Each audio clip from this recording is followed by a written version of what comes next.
Hello, and welcome back to Tiny Win English. If you are new here, come in, get comfortable, and stay with us. I'm Chloe. And I'm Sam. Maybe you're walking outside. Maybe you're washing dishes. Maybe you're on the sofa with a blanket. Maybe you're doing that very modern thing where you are resting and avoiding something at the same time. Wherever you are, we're happy you're here.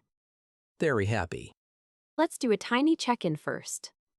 Yes. How loud is your brain today? Is it a whisper? A small cafe? Or a full-catching blender? Mine is somewhere between cafe and blender, if we are being honest. That is useful, because today we are asking a big question. A dangerous question. Can money really buy happiness? Oh wow, straight in. Straight in. And this question matters because almost everyone wants money, worries about money, or feels strange talking about money. Yes, and sometimes people want more money and then feel guilty for wanting it. Exactly. So today we are doing two things at once. Real English and real life. Yes, real spoken English and a real life reflection. Not too heavy though. Gentle, heavy. Cozy heavy. This episode is around B1 to B2 level, so if a few phrases feel a little richer, stay with the main idea and come back later for the details. So if you miss a word, breathe. We will repeat the key ideas. We will keep it natural, but clear. And near the end, we'll do a full word tour. 10 useful words and phrases. You can replay that part. You can shadow with us. If this episode feels useful, you can subscribe and share with one person who likes calm English practice. And leave us a comment. Here is today's question. What is one thing money bought that truly improved your real life? Not made you look successful. Not made you look cool? Improved your actual life. One more promise before we begin. Yes. We are not doing fairy tales today. Right. Money is not magic. But maybe money is like a volume knob. I like that. It may not write the song of your life. But it can turn down the static. And when the static is lower, sometimes you can finally hear yourself. That image is going to stay with me. Good. Let's start with the first angle. Let's do it. First, money can sometimes buy relief before it buys happiness. Yes. Relief is not glamorous, but relief is huge. There is a very common phrase in English, make ends meet. Make ends meet. It means to have enough money for basic things like rent, food, transport, and bills. Not luxury, just getting through the month. Exactly. And when someone is trying to make ends meet, their mind is often very busy. Even when they look calm from the outside. Maybe you check your bank app before you buy lunch. Maybe the dentist says, we need to fix this tooth, and your whole body goes cold. Maybe payday is 4 days away and your train card is nearly empty. Maybe the fridge has 3 items in it, and somehow the fridge feels judgmental. Yes, that kind of pressure matters. A lot. I think some people hear the sentence, money can't buy happiness, and they think, okay, maybe, but can it buy a week without panic? Which is a very fair question. It is. I remember one winter when my budget was so tight that every tiny problem felt like a disaster waiting to happen. What was that time like? I was in a supermarket with the saddest little basket. Rice, eggs, bananas, instant coffee. I kept picking things up and putting them back. I was doing small math in my head the whole time. I know that feeling. And the thought in my head was not, how can I be happy? The thought was, please let nothing small go wrong this week. That sentence says everything. Right? Not the charger, not the shoes, not the train card, not one surprise. Because when money is tight, a normal life can feel full of little traps. Exactly. A broken kettle becomes a personal attack. Yes. And this is where another useful phrase helps. Breathing room. Breathing room. Breathing room means a little space, a little margin, a feeling that you are not trapped. Not a rich life, just room to breathe.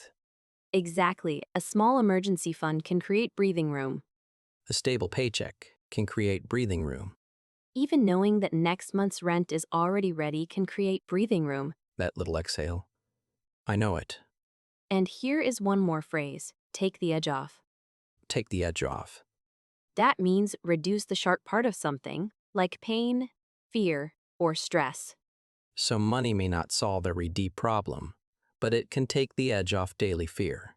Yes, and that matters more than people sometimes admit. A lot more. If this sounds like you are not weird. You are not weak. This happens to a lot of people. And for English learners, notice these expressions. Make ends meet. Breathing room. Take the edge off. These are real spoken English phrases.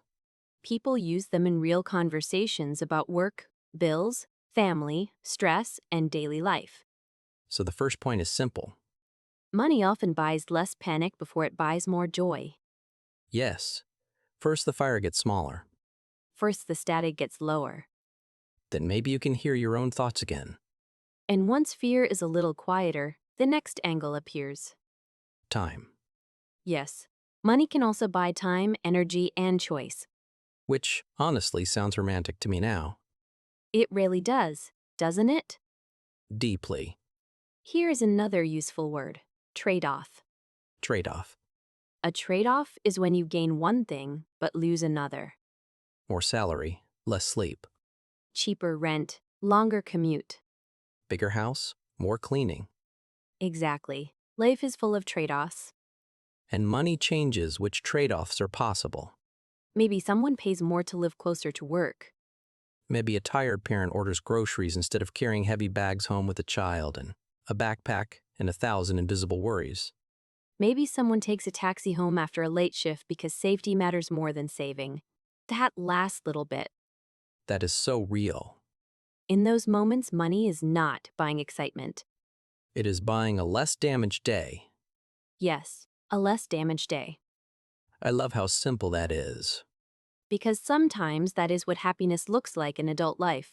Not fireworks, just less damage. Wow. Yes. Another phrase here is peace of mind. Peace of mind. That means a calm feeling because you know something is okay, covered, or under control. Like when the bill is paid. Yes, Or the car is fixed. yes, Or you finally have a little savings. And one small surprise will not destroy your week. exactly. That is peace of mind. You sleep differently with peace of mind. I think you do. Let me tell you something from my own life. Please do. A few years ago, I lived in an apartment that was cheaper, and everybody around me said it was the smart choice. On paper smart. Yes, exactly, but the commute was very long. I left home early, came back late, and by the time I got home, I felt like my whole day had been eaten by trains, crowds, and bright office lights. I can feel that in my neck. I know. Then I moved to a smaller place closer to work. It cost more. I had less space. My kitchen was tiny, truly tiny. If I opened the fridge, I basically had to make peace with the rest of the room. Tiny kitchen diplomacy. Exactly, but I got something back. I got time. Real time. I could walk home. I could cook. I could call my sister. I could read for 20 minutes. I could sit quietly before bed and feel like a person again. That is not a small thing. Not small at all. And that gave me quality time. Quality time. Quality time means time that feels meaningful and present, not just time that passes. Because 3 distracted hours are not always quality time. Right. And 20 calm minutes can be. Maybe you know this feeling. You finally sit down at night, and technically you are free, but you are too tired to enjoy being alive. Yes. If this sounds like you, again, you're not strange. Modern life does this to a lot of people. So the second point is this. Money can create conditions where happiness has a better chance to grow. It turns down the static, and suddenly you can hear a walk, a meal, a phone call, a slow morning. Exactly. But even then, even with more time, happiness does not automatically walk into the room. No, free time can still feel empty. Which brings us to the third part. Third, money is powerful, but it has limits. Very clear limits. Here's a phrase people use all the time on paper. On paper. On paper means if you only look at the facts, numbers, or outside appearance. On paper Something can look perfect. On paper, the job is perfect. On paper, the apartment is perfect. On paper, the vacation is perfect. And in real life, you are tired, lonely, or quietly miserable. Exactly, because happiness is not only comfort, it is also connection, rest, health, and what we call a sense of purpose. Sense of purpose. A sense of purpose means the feeling that your life has direction, or that what you do matters, Money can buy a very nice desk. but it cannot decide why you sit at that desk. Right. Money can buy comfort, support, options, and beauty. But it cannot automatically give love, identity, meaning, or inner peace. Exactly. I learned this in a very silly way once. I'm ready. After a stressful few months, I got paid for a project and bought myself expensive headphones, very expensive for me at the time. And I told myself with total confidence, this is not shopping, this is healing. I respect the confidence. Thank you. For about 3 days, I was thrilled. I opened the box slowly. I smelled the new electronic smell. I played beautiful music while making toast, like I had entered a new chapter of adulthood. I know that exact energy. I really thought, wow, premium sound, premium life. Surely all my problems are over. And then, And then, very sadly, I was still me. The headphones were excellent, but I was still lonely. Still sleeping badly. Still saying yes to work I did not want. The object was good. My life structure was still bad. that is such a clear example. Money improved one corner. But not the whole house. Exactly. Maybe someone buys a big TV, but no one in the home actually talks. Maybe someone has an expensive birthday dinner, but the whole table feels tense. Maybe someone gets a raise, but every Sunday night feels heavy because the job is draining them. If this sounds like you are not failing. You are noticing a real limit. And once you see that limit, something important happens. You stop asking money to do impossible work. Yes, money can improve the stage, but it cannot perform the play. Nicely said. Thank you. The third point is this: money is strong when it solves a real problem, and weak when we ask it to become love, meaning, or self-worth. It can lower the noise. But it cannot sing the song for you. And that leads us to the last angle. Yes. If money is not magic, how do we use it well? This part matters. It really does. The last angle is about using money on purpose. Not by accident. Exactly. Because sometimes more money helps, and sometimes more money just becomes normal very quickly. Oh no, the sneaky part. The phrase here is lifestyle creep. Lifestyle creep. Lifestyle creep means your everyday standard of living slowly gets more expensive as your income rises. Your coffee gets fancier. Your phone gets newer. Your delivery habits get stronger. Your subscriptions quietly multiply. And suddenly your normal life costs much more than it used to. Exactly. And none of those things is automatically bad. Right. We are not doing fake purity here. No. The question is simply this: does the spending truly support your life? Or does it just decorate it for a week? Exactly. And here is one more useful phrase: splurge on. Splurge on. To splurge on something means to spend more than usual on it because you really want it. I like this phrase because it sounds honest. It does. Maybe you splurge on a weekend trip with a close friend. Maybe you splurge on a better mattress because your back is begging for mercy. Maybe you splurge on a language course, therapy, childcare, or a plane ticket to see family. And those choices might help your life more than 10 random shiny upgrades. Yes, because intentional spending is different from automatic spending. I had a small raise once, and I used it in the most predictable way possible. Tell me. More takeout, better coffee shop habits, more subscriptions, one gym membership that mostly existed as a monthly expression of hope. That is so real. Thank you. Then one night I checked my spending, and I had this uncomfortable realization. I was buying convenience everywhere, but I was not buying anything that actually made me feel stronger, calmer, or closer to people I loved. That is a powerful moment. It was. So I kept one small joy, good coffee at home because joy matters. But I cut a few habits, started automatic savings, and used some of that money for train trips to see my parents more often. And that helped more? So much more. It was quieter, less flashy, but much more real. That is the point, really. Happiness is often less about looking upgraded and more about feeling supported. Yes, the shiny thing excites you for a week. The useful thing helps you for a year. Maybe you know this feeling. The expensive thing shines. The helpful thing stays. And the last point is this: money is best used as a tool for stability, time, health, connection, and meaning, Not as a costume. not as proof that you are okay. And for our English learners, listen to how practical this language is. These are not textbook only ideas. These are real spoken English tools. You can use them to talk about work, bills, stress, choices, family, goals, and daily life. So, yes, this is a life question. But it is also listening practice. And now it is time for the word tour. Yes. Slow down, breathe, and stay with us. You do not need to remember everything today. Pick 2 or 3 items if you want. And replay this part later for shadowing. Number 1. Make ends meet. This means to have enough money for basic life, but not much extra. Example 1. I work weekends to make ends meet. Example 2. After the rent increase, it got hard to make ends meet. Say it with us. Make ends meet. Slowly make ends meet. Number 2. Breathing room. This means a little space, a little margin, a little less pressure. Example 1. Saving a few $100s gave me breathing room. Example 2. A stable job gave our family more breathing room. Repeat after us. Breathing room. One more time. Breathing room. Number 3. Take the edge off. This means reduce the sharp part of pain, stress, or fear. Example 1.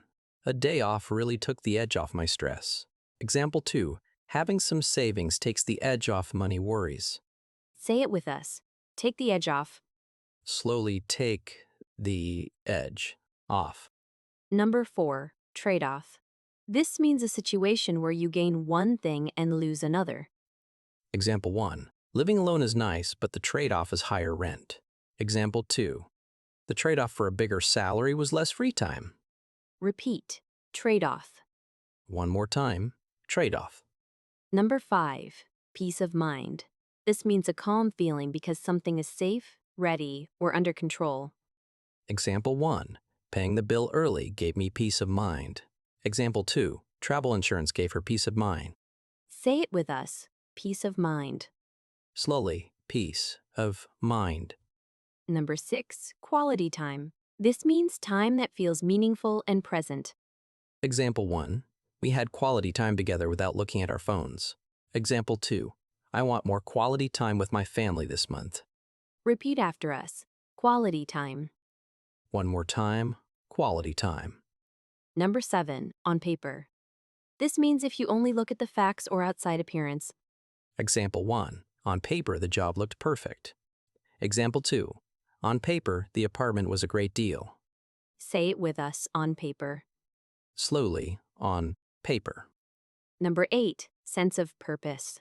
This means the feeling that your life has direction or meaning. Example 1. Teaching gives her a sense of purpose. Example 2. After he left the company, he lost a sense of purpose for a while. Repeat. Sense of purpose. Slowly, sense of purpose. Number 9. Lifestyle creep. This means your normal spending quietly grows as your income grows. Example 1. After my raise, lifestyle creep started very fast. Example 2. Lifestyle creep can make saving harder. Say it with us. Lifestyle creep. One more time. Slowly. Lifestyle creep. Number 10. Splurge on. This means spend more than usual on something because you really want it. Example 1. We splurged on a nice dinner for our anniversary. Example 2. She splurged on a warm winter coat. Repeat after us. Splurge on. Slowly, splurge on. Very good. Really good. And remember, you do not need to remember all 10 today. Not at all. If 2 or 3 stay in your mind, that is already useful. And if you want more listening practice, replay this word tour and shadow us line by line. That works very well. It really does. Very nice work today. Yes, this was a big question and you stayed with it in English. Here is the one-line recap. Money can turn down the static, but it cannot choose the music of your life. And it helps most when it buys safety, time, and connection. Tiny homework for today. Write one sentence with peace of mind. For example, saving a little every month gives me peace of mind.